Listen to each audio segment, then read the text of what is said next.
Oke, assalamualaikum, selamat malam teman-teman Facebook dan YouTube ya di kota Sukabumi atau dimanapun. Pada kesempatan kali ini ya malam ini saya akan mencoba mengupas atau semacam review lah salah satu tulisan yang pernah dipublikasikan di Radar Sukabumi, sebuah opini dengan judul Antropoponik Akustik Lingkungan Perkotaan yang Sumbang. Nah, ini adalah judul atau tajuk utama ya topik kita malam ini. Apa sebetulnya yang dimaksud dengan antropofonik? Masalah akustik lingkungan ini sebetulnya sudah dibahas atau banyak dikaji ya oleh ahli-ahli. Kalau tidak salah itu sejak tahun 40-an ya. Akustik lingkungan itu adalah gema-gema atau gaung-gaung atau suara-suara yang dihasilkan oleh manusia ya, atau suara yang dihasilkan oleh alam, suara yang dihasilkan di lingkungan manusia ya. Nah, ini disebut dengan akustik lingkungan ya. Karena manusia ini memang tidak bisa lepas dengan alam ya. Maka apa yang dihasilkan oleh manusia dan apa yang dihasilkan oleh alam itu akan saling saling mempengaruhi ya. Misal begini, di lingkungan perdesaan mungkin akustik lingkungan yang tercipta itu memang hal-hal yang ada hubungannya dengan alam ya. Misalnya naon teh suanten cai ya. Kemudian enjing-enjing pagi-pagi itu suara kokok ayam, kemudian cicit manuknya atau suara manuk ya. Kemudian kalau malam nih mungkin akustik lingkungan di wilayah perdesaan yang didengar oleh manusia ketika malam di perdesaan biasanya naon ngadangu suanten bancet bangkong di sawah pami musim hujan ya, kemudian suanten jangkrik-nya buek dan lain sebagainya. Nah, jadi akustik lingkungan ini ternyata dipengaruhi juga oleh sejauh mana banyak atau sedikitnya hal-hal yang dibuat oleh manusia. Di lingkungan perdesaan mungkin manusia hanya membuat hal-hal yang memang ada kaitannya dengan alam ya, atau membuat sesuatu memang asanate betul-betul murni ti alam, meskipun segala sesuatu itu memang asalnya segala sesuatunya itu ti alam. Nah, tapi masyarakat perdesaan itu biasanya membuat sesuatu itu langsung ngambil ti alam. Misal kentongan ya, kentongan itu kohkol. Nah, di malam hari itu akan akan terdengar bunyi kohkol. Itu salah satu contoh akustik lingkungan perdesaan yang dibuat oleh manusia. Kemudian masyarakat desa juga mungkin untuk menakut-nakuti naonnya binatang anu sok ngalalauk teh sero nya. Itu biasanya manusia atau masyarakat perdesaan membuat sesuatu anu disadanya batok dengan piring kaleng biasanya, dan itu ditempatkan di salah satu pancuran ya. Ketika si batok kelapa atau tempurung kelapa itu bertemu dengan piring kaleng, itu akan menghasilkan bunyi. Kemudian manusia atau masyarakat perdesaan juga membuat bedug ya, yaitu akustik lingkungan yang dibuat oleh manusia atau dibuat oleh masyarakat di desa-desa ya. Dan itu sangat tidak mengganggu ya. Artinya henteu non-stop 24 jam. Tidak non-stop 24 jam. Teu aya misalkan jalmi anu nakoh-koh teman-teman ya. atanapi nakal bedug teu apal wayahnya, teu apal waktu. Biasana upami nakal bedug mah di masyarakat Islam nya anu aya di pedesaan dinten Jumat misalna atanapi ngadulagnya biasana Idul Adha atanapi Idul Fitri dina wengina tangtos wae. Kemudian kalau kita naon akustik lingkungan yang diciptakan oleh alam juga ya, yang tercipta dari alam, misalnya suara-suara alam ya seperti buek di sada itu teman-teman pasti apal wayah, anjing nu babaung, kemudian iwal mungkin naon teh soanten cai nya, cai anu ngecelak, cai anu naon nya di sadana cai tah. Itu salah satu akustik lingkungan. Nah, karena akustik lingkungan di perdesaan ini cukup alamiah, maka biasanya tidak terlalu mempengaruhi pada pola hidup manusia. Teu aya jalmi anu kaganggu ku soanten buek. Walaupun aya misalkan ya anu dihubung-hubungkan dengan mitos biasana. Tidak ada manusia anu ngambek kusabab kaganggu ku soanten kohkol anu ditakol ku jalmi anu nuju ngajalankeun tugas ronda malam.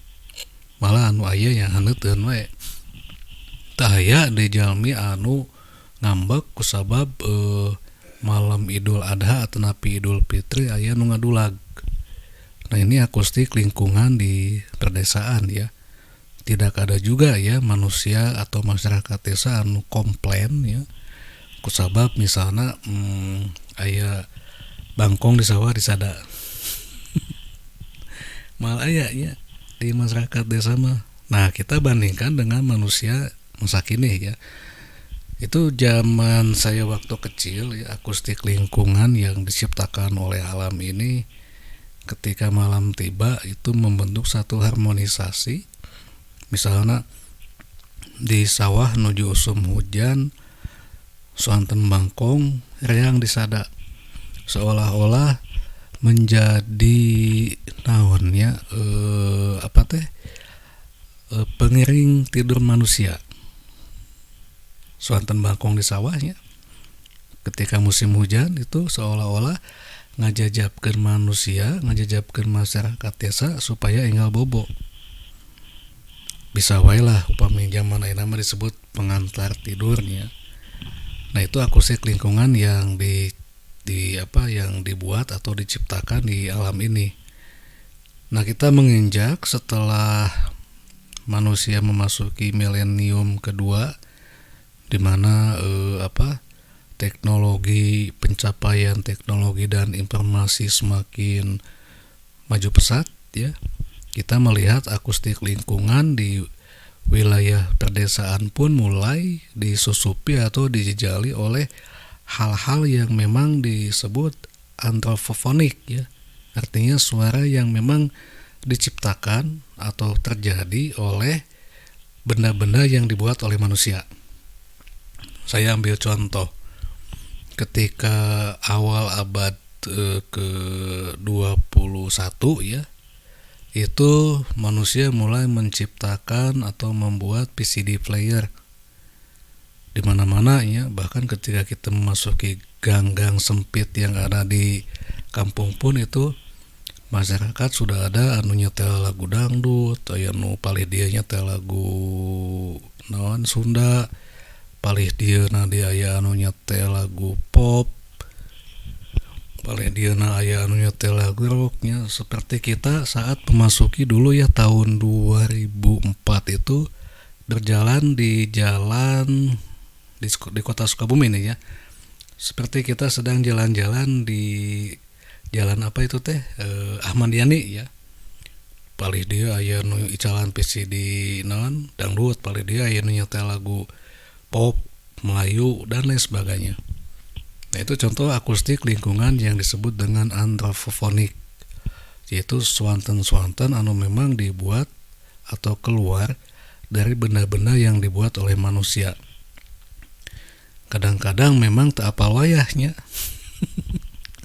jam 12 misalnya nyetel PCD dangdut ya 12 siang ngaganggu kanu sanesnya komo anu teu nuju teu damang naon nyeri waosnya. Kemudian soantana oge kadang-kadang ya mempengaruhi mental manusia. Banyak misalkan jalmi anu tiba-tiba menjadi lebih agresif ketika naon ketika dia mendengar musik anu sifatna teh hard rock ya atau anu gandeng lah, tiba-tiba menjadi lebih agresif. Nah ini artinya bahwa akustik lingkungan yang dibuat oleh manusia ketika sudah bersentuhan dengan teknologi secara perlahan itu akan mengganti akustik lingkungan yang dibuat oleh alam. Ayeuna mungkin di lingkungan perkotaan kita sudah tidak akan mendengarnya di malam hari itu suanten bangkong. Karena suara bangkong itu ya kodok itu akan kalah oleh mesin ya, suara mesin mobil, terus kakuping mesin motornya, kemudian mesin-mesin yang lainnya ya, ditambah dengan naon akustik lingkungan antropofonik anu dihasilkan oleh oleh manusia, misalkan nyanyian, kemudian sound system dan lain sebagainya. Nah jadi akustik alam ya, akustik lingkungan yang diciptakan atau berasal dari alam ini secara perlahan itu akan dikalahkan oleh akustik lingkungan anu sumber nanti asana dina antropofonik ya, tina benda-benda anu memang dibuat oleh manusia. Di kota mungkin saat ini kita mau ngadangu dia ya buak di sadanya di tengah mall, di pusat-pusat perbelanjaan, bahkan di kampung abdi wae nya tos langki nya aya buak anu di sada. Kemudian setelah teknologi maju sedemikian pesat, akustik lingkungan yang terjadi saat ini adalah apa-apa yang dihasilkan oleh produk manusia. Jika tadi teh hanya PCD ya disetelkan musik, kemudian suanten mobil, klakson, apalagi ya masih banyak lah, suanten motornya. Kemudian pengaruhnya itu kepada mental manusia dan kepada lingkungannya. Mungkin ya kalau dulu di lingkungan perdesaan pas tabuh dalapan dugi kata tabuh salapan wengi itu, apalagi di musim hujan itu aya swanten bangkong di sawah di sada ditambah dengan rintik hujan ya, itu akan mempercepat kita bobo ya, akan mempercepat kita untuk tidur. Karena salah satu hal penting di lingkungan perdesaan ini ketika memasuki waktu malam itu gelombang sirkadian, sebuah sinyal yang dipancarkan oleh angkasa ya, dipancarkan di angkasa itu langsung menyentuh tubuh manusia, dan itu seolah-olah semacam SMS ya atau pesan di alam ke tubuh kita supaya mempercepat untuk istirahat. Bandingkan dengan kehidupan kita ya, manusia-manusia yang memang hidupnya sudah betul-betul adiktif ya dengan gadget, dengan laptop, dengan PC, televisi, kemudian dengan lampu ya.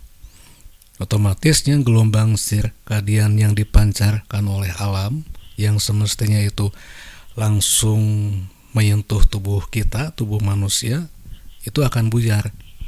Dampaknya kita akan mengalami kesulitan bobo.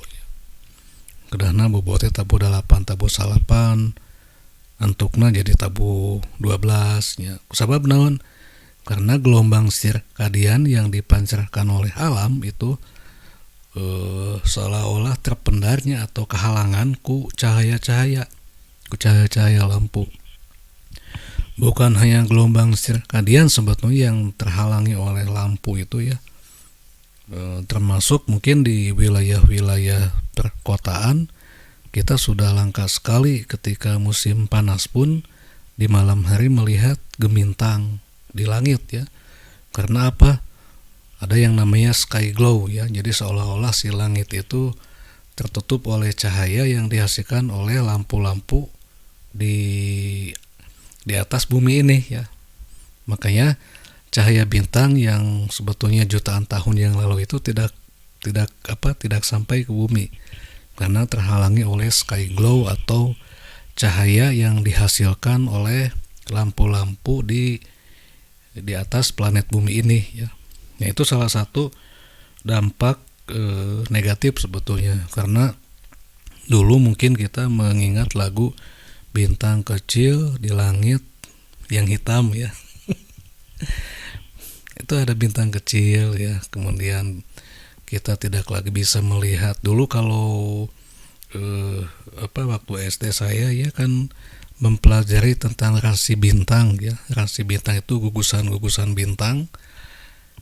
Pas malam itu misalnya di sekolah itu diajarkan tentang gugus bintang Scorpion atau kalajengking. Kita bisa melihat ya pas malam itu di langit sebelah tenggara ya, di timur paling atas. Kemudian ada yang namanya rasi bintang layang-layang ya. Kita melihat di sebelah selatan. Dan ketika waktu subuh dan musim panas itu akan jelas sekali terlihat bintang-bintang di langit ya. Saat ini mungkin di wilayah perkotaan karena memang ada yang namanya sky glow. Apa yang saya lihat, apa yang kita lihat di masa lalu di atas sana ya, ketika malam dan musim panas itu sudah akan langka sekali dilihat oleh anak-anak kita. Nah, ini salah satu dampak negatif ya teknologi, meskipun di sisi lain teknologi memang membantu manusia dalam dalam menemukan hal-hal yang memang sebelumnya tidak diketahui ya. Meskipun misalkan dengan sky glow itu kita tidak bisa melihat kembali bintang di langit, tetapi kan dengan teknologi misalnya dengan teleskop ya, dengan teropong bintang kita bisa melihat bintang yang istilah nama di atas sana gitu ya. Dan namun tetap saja ya ada kehilangan ya, ada semacam kehilangan bahwa untuk melihat, ketika kita misalkan melihat bintang melalui aplikasi yang dibuat oleh NASA, misalnya dengan menggunakan aplikasi, ada kan dulu ada Google Sky ya, itu bisa melihat bintang-bintang sampai ke galaksi-galaksi yang paling jauh dengan planet kita atau dengan galaksi Bima Sakti. Namun sayang sekali ya, teknologi seperti itu tidak bisa membuat kita ketika melihat bintang melalui gambar ya, dengan bintang langsung, melihat langsung itu akan ada bedanya ya. Sama halnya ketika kita melihat hewan ya, misalkan belut ya, kita melihat belut langsung dengan melihat belut di gambar itu akan beda ya, akan beda sensasinya. Nah, itu ada kaitannya dengan kemajuan teknologi. Nah, makanya manusia-manusia yang hidup di kota itu saat ini mulai kembali ke alam ya, back to nature. Ada yang sengaja camping, ada yang sengaja outbound, ada yang sengaja ke kampung-kampung jalan-jalan, ingin menikmati kembali suasana desa. Itu hal yang memang tidak menutup kemungkinan bahwa kecintaan atau romantisme kita kepada masa lalu, lingkungan yang masih bersih, lingkungan yang masih belum dijejali oleh itu tuh antropofonik ya, suara-suara yang dihasilkan oleh manusia yang membuat kita bising. Nah, itu seolah-olah kembali menjejali imajinasi kita bahwa kita memang mesti kembali ke suasana yang adem. Saya akan membuat satu perbandingan ya. Contoh begini, di siang hari mungkin Jalan Ahmad Yani, Jalan Pelabuhan, bahkan ya Jalan Pelabuhan 2, Jalan Otista, dan jalan-jalan utama di kota Sukabumi pasti akan gandeng ya dengan suara mesin. Silahkan sesekali Anda jalan-jalan atau yang menggunakan ya mobil misalkannya masuk ke Jalan Ahmad Yani jam 2 atau jam 3 pagi. Itu akan enak. Itu akan adem, suasananya sangat dingin, sejuk ya, kemudian tanpa bising suara mesin. Sesekali mungkin adalah yang lewat, tetapi untuk teman-teman sehingga waktu siang. Nah, jadi manusia itu memang akan selalu menginginkan bahwa suasana di lingkungannya itu akan tetap adem, tenang ya, kemudian tentram. Sesekali ada swanten anjing babaung ya, sesekali ka kuping buek di sada ya. Kemudian di sawah ka kuping bangkong di sada ya. Nah, itu adalah hal-hal yang memang alamiah, karena secara keturunan kita ya, kalau kita agak tarik garis lurus ke atas, nenek moyang kita mungkin sebelum sebelum wilayah kita ini betul-betul menjadi kota adalah manusia-manusia yang memang hidupnya itu di lingkungan yang mendukung munculnya akustik lingkungan ya. Kakek saya mungkin hidup di desa ya. Kemudian nenek moyang kita dulu belum mengenal disebut PCD nya, HP, TV, radio. Hidupnya itu dengan alam ya, dan secara alamiah file-file yang diciptakan oleh leluhur kita di masa lalu diwariskan ya. Makanya selalu ada sisi ketika kita merindukan sesuatu yang memang tentram, damai, dan ketika kita memasuki satu tempat yang istilah nama sunyi ya, hening, itu akan indah, karena seolah-olah masa lalu, berkas-berkas masa lalu kita bertemu dengan suasana lingkungan yang ada, maka akan memunculkan sikap santai, rileks. Tak aneh jika salah seorang filsuf Amerika kalau tidak salah ya mengatakan, Isaiah Berlin ya, bahwa bukan filsuf Isaiah Berlin, tapi ini dikatakan oleh sejarawan Inggris ya, Arnold Toynbee, mengatakan bahwa peradaban manusia, kebudayaan manusia selalu lahir di tempat-tempat yang sejuk. Alasannya mungkin karena di lingkungan yang sejuk inilah kita akan lebih leluasa untuk melakukan kontemplasi, kemudian melakukan tazakur ya, atau berzikir, melakukan berpikir, dan lain sebagainya. Dan lingkungan-lingkungan yang sejuk ini akan menciptakan akustik lingkungan yang mendukung manusia untuk melakukan hal-hal yang baik. Beda ketika kita misalkan di lingkungan yang cukup panas ya, itu akan mudah kesinggung ya. Saya ambil contoh ketika kita di jalanan macet, kemudian dalam suasana panas, biasanya di situ akan mudah kita jadi panasan lah ya, gampang ka usik, katoya langsung ngembak ya, upami di lingkungan anu panas. Tak salah ketika Arnold Toynbee mengatakan bahwa peradaban manusia selalu dihasilkan oleh wilayah-wilayah yang memang memiliki iklim atau tempat yang sejuk.